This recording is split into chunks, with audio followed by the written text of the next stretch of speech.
Professor Golam Azam সাহেব তিনি বলেছেন ৭১-এ আমরা ভুল করিনি। এই জিনিসগুলো আমার মনে হয় এখনও সময় আছে, আপনারা এখনও ভেবেচিন্তে দেখতে পারেন যে বাংলাদেশ সম্পর্কে আপনাদের ধারণাটা খুব পরিষ্কার করে আমাদেরকে জানানো উচিত, বাংলাদেশকে জানানো উচিত বলে আমি মনে করি। আমি এর বেশি যেতে চাই না, কারণ বারবার আপনারা এই কথাগুলোই বলতে থাকেন এবং ৭১ সম্পর্কে আপনাদের ধারণা খুব পরিষ্কার করে আপনারা বলেন না, এই জন্য পরিষ্কার না বলেননি।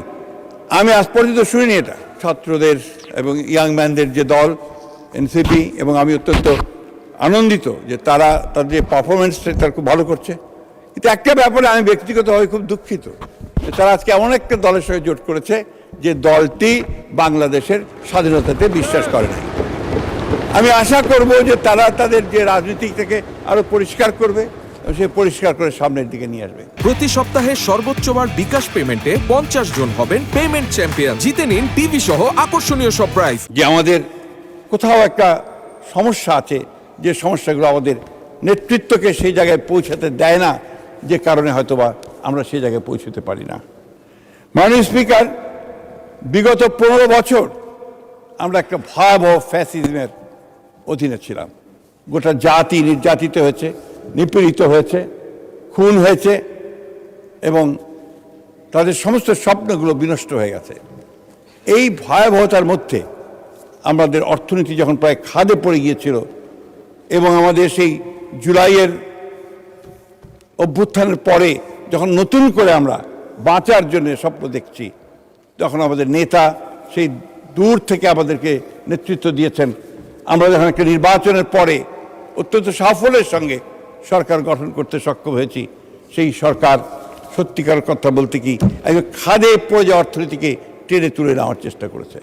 আজকের এই বাজেট আমাদের পাশেই বসা আমাদের আমির খসরু মাহমুদ চৌধুরী সাহেব, সেই সাহসী মানুষ যিনি খাদে পড়ে গিয়ে উপরে ওঠার চেষ্টা করেন, সেই চেষ্টাটা তিনি করেছেন এই বাজেটের মধ্যে দিয়ে। এই বাজেট তো শুধু একটা অঙ্কের হিসাব নয় মাননীয় স্পিকার, এই বাজেট হচ্ছে সামনের দিকে এগিয়ে যাওয়ার একটা সিঁড়ি। এই সিঁড়িতে ওঠার জন্য তিনি আমাদেরকে বাজেট দিয়েছেন। আমি বাজেট সম্পর্কে দীর্ঘ আলোচনা করবো না, আমি শুধু আপনাদেরকে, অনেকেই বলেছেন যে এই বাজেটের কোনো নীতি নেই, সেইভাবে বলা হয়নি, পথরেখা নেই বলা হয়নি। কিন্তু এই বাজেটে যদি আপনারা দেখেন যে বাজেটের উপরে ছোট্ট একটা বইও বের করেছেন, এখানে বলা আছে যে 3টি প্রধান আর যে আর্টটার উপর ভিত্তি করে, এক minute, recovery and stabilisation, restoration, reconstruction, অর্থাৎ আগামী 1 বছরের মধ্যে অর্থনীতির অবনতির ধারাকে রোধ করবে, সামষ্টিক অর্থনৈতিক স্থিতিশীলতাকে পুনঃপ্রতিষ্ঠা করবে, আগামী 3 বছরের মধ্যে রাজস্ব ব্যবস্থার সংস্কার, বিনিয়োগ ও বেসরকারি খাত উন্নয়ন, আর্থিক খাত পুনর্গঠন, রপ্তানি বহুমুখীকরণ, মানব সম্পদ উন্নয়ন ও সক্ষমতা বৃদ্ধি করবে।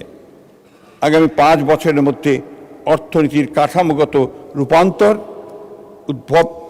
উদ্ভাব নির্ভর প্রবৃত্তিতে উত্তরণ, বাণিজ্য বহুমুখীকরণ ও অন্তর্বর্তীমূলক ও টেকসই প্রবৃদ্ধি। মাননীয় স্পিকার, এই বাজেটে যে প্রশ্নগুলো এসছে, সমালোচনাগুলো এসছে, যে আপনার একটা আপনার জনতুষ্টিমূলক একটা বাজেট, আপনার এমন একটা বাজেট যা অর্জন করা সম্ভব নয়, এমন একটা বাজেট যেখানে আপনার এটা একটা উচ্চ অভিলাষী বাজেট হয়েছে। মাননীয় স্পিকার, বিএনপি হচ্ছে সেই দল, যে দল সবসময়ই একেবারে ধ্বংসস্তূপ থেকে উঠে আসা দল। 1975 সালে যখন রাজনৈতিক পটভূমির পরিবর্তন হয়েছে এবং যখন বাংলাদেশকে একটা তলাবিহীন ঝুড়ি বলা হচ্ছিল, সেই সময় বিএনপির প্রতিষ্ঠাতা শহীদ প্রেসিডেন্ট জিয়া রহমান কিন্তু একে টেনে উপরে তুলেছেন এবং নতুন করে বাংলাদেশকে একটা অর্থনৈতিক সমৃদ্ধির দিকে এগিয়ে যাওয়ার কাজ শুরু করেছেন। বিএনপি হচ্ছে সেই দল, যে দলটি 1990 সালে একটা ভয়াবহ স্বৈরাচারী শাসনের পরে, মিলিটারি শাসনের পরে দেশনেত্রী বেগম খালেদার নেতৃত্বে আবার উঠে এসেছে সামনের দিকে এবং সামনে এগিয়ে যাওয়ার পথ খুঁজে নিয়েছে, যে কারণে যখন বিএনপি সরকার পদত্যাগ করে আবার নির্বাচন দিয়ে ক্ষমতা দিয়ে দেয়, সেই সময়ও কিন্তু এই বিএনপির যে আপনার প্রবৃদ্ধির হার, সেই প্রবৃদ্ধির হার কিন্তু অনেক বেশি ছিল। এবং তখন বলা হয়েছিল গোল্ডম্যান স্যাক্স থেকে, যেটা একটা ইমার্জিং টাইগার হিসেবে বাংলাদেশকে চিহ্নিত করা হয়েছিল বলতে পারেন। মিস্টার স্পিকার, মাননীয় স্পিকার, আমার যে কথাটা বলতে চাচ্ছি যে বিএনপি সবসময় লড়াই করতে জানে, বিএনপি চ্যালেঞ্জ গ্রহণ করে, বিএনপি চ্যালেঞ্জ গ্রহণ করে সাফল্য অর্জন করে, এই প্রমাণ আমরা বারবার এই বিএনপির সাথে দেখেছি। আজকে আমি আমাদের মাননীয় অর্থমন্ত্রীকে ধন্যবাদ জানাতে চাই এই জন্য আরও বিশেষ করে যে তিনি এমন সময় যে দায়িত্বটা নিয়েছেন, এবং আমি তাকে একবার বলেছিলাম যে আপনি ফরেন মিনিস্ট্রি নেন, তিনি বলেন না আমি অর্থ মন্ত্রণালয়ে থাকবো। হি অ্যাকসেপ্টেড দ্য চ্যালেঞ্জ। এবং আজকে আমি অত্যন্ত আনন্দের সঙ্গে বলছি আমরা সবাই এই বিশ্বাস করি যে এই চ্যালেঞ্জ তিনি গ্রহণ করেছেন, তিনি উতরে যাবেন এবং বাংলাদেশকে তিনি তার অভিষ্ট লক্ষ্যে পৌঁছে নিয়ে যাবেন। আমি এই বিষয়ে খুব বেশি বলবো না, আমি শুধু একটা বিষয় বলতে চাই, যেটা না বললে আমার নিজের কাছে আমার নিজেকে আমি ক্ষমা করতে পারবো না। আমাদের বন্ধুরা যারা ওই পরে বসে আছেন তারা অনেকভাবে আমাদেরকে বিভিন্নভাবে বলা যেতে পারে যে একটা ইগনোর করার চেষ্টা করেছেন, আমাদেরকে বিভিন্নভাবে ক্ষুব্ধ করার চেষ্টা করেছেন, যেটা আমি মনে করি যে এই সময় সেটা সঠিক নয়। কারণ আপনাদের নিজেদের দিকেও আপনাদের ফিরে তাকানো দরকার। এই জন্য তাকানো দরকার যে আমি বারবার যে কথাটা বলি যে ৭১ সালের ভূমিকার জন্য আপনারা একবার তো ক্ষমা প্রার্থনা করলেন না। জাতির সামনে আপনাদের ক্ষমা প্রার্থনা করা উচিত ছিল। এটা করলে কিন্তু আজকে এই সমস্যাগুলো হয় না, বা you did not do that, আপনারা সেটা করেননি। উপরন্তু আপনাদের নেতা তখন প্রফেসর গোলাম আজম সাহেব তিনি বলেছেন ৭১-এ আমরা ভুল করিনি। এই জিনিসগুলো আমার মনে হয় এখনও সময় আছে, আপনারা এখনও ভেবেচিন্তে দেখতে পারেন যে বাংলাদেশ সম্পর্কে আপনাদের ধারণাটা খুব পরিষ্কার করে আমাদেরকে জানানো উচিত, বাংলাদেশকে জানানো উচিত বলে আমি মনে করি। আমি এর বেশি যেতে চাই না, কারণ বারবার আপনারা এই কথাগুলোই বলতে থাকেন এবং ৭১ সম্পর্কে আপনাদের ধারণা খুব পরিষ্কার করে আপনারা বলেন না। এই জন্য পরিষ্কার না বলেননি, আমি আজ পর্যন্ত শুনিনি, এটা কেউ শোনেনি। মাননীয় স্পিকার, এই কথাটা আমরা এই জন্য বলছি যে আজকে যদি আপনারা এটা স্বীকার করে নেন তাহলে কিন্তু আপনাদের জন্য রাজনীতি অনেক সহজ হয়ে যাবে।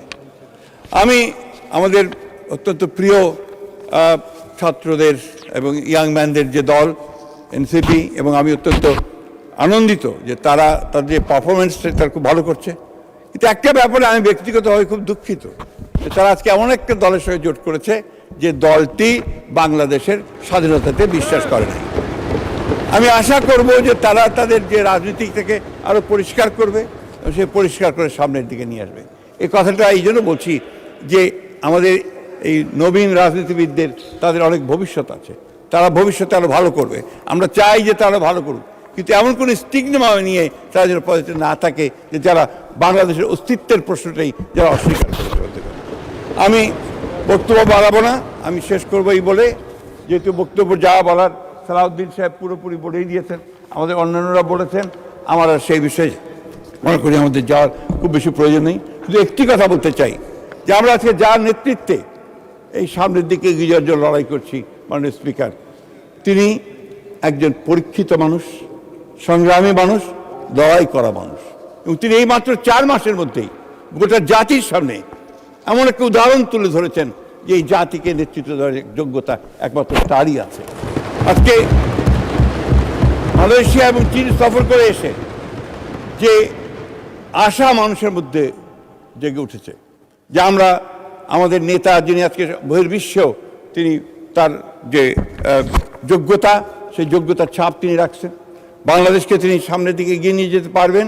এবং আজকে যে দারিদ্র্যের মধ্যে আমরা আছি, আজকে যে একটা অনিশ্চয়তার মধ্যে আমরা আছি, সেই অনিশ্চয়তা থেকে, সেই দারিদ্র্য থেকে, সেই খাত থেকে আমাদের নেতা আমাদেরকে টেনে উপরে তুলবেন, এ বিশ্বাস আমাদের আছে। তিনি যখন চায়না গিয়েছিলেন, চায়না থেকে ফিরে আসলেন, তা আমি এর আগের আমার যে আপনাদের প্রথম যে সভা অধিবেশনের প্রথমে ভাষণের উপরে, রাষ্ট্রপতি ভাষণের উপরে যে বক্তব্য রেখেছিলাম, সেখানে আমি একটা ঘটনা বলেছিলাম। আমি ছবি দেখতে গিয়ে দেখলাম যে সেই গ্রেট হলেই আমাদের নেতা কে ওখানে সম্বর্ধনা দেওয়া হচ্ছে এবং সেই স্যালুট দেওয়া হচ্ছে। আমার মনে পড়লো সেই কথা 2002 সালে আমি যখন দেশনেত্রী বেগম খালেদা জিয়ার সঙ্গে একটা রাষ্ট্রীয় সফরে চীন গিয়েছিলাম। আমরা অনেকেই ছিলাম সেখানে, আমাদের আজকের প্রধানমন্ত্রী ছিলেন, আমাদের পাশেই ছিলেন। চীনের প্রধানমন্ত্রীর সঙ্গে যখন আমাদের দেশনেত্রী পরিচয় করিয়ে দিলেন তার যে মাই সান, তখন উনি হাত শক্ত করে ধরলেন চীনের প্রধানমন্ত্রীর, ধরে বললেন carry the flag of your father and mother.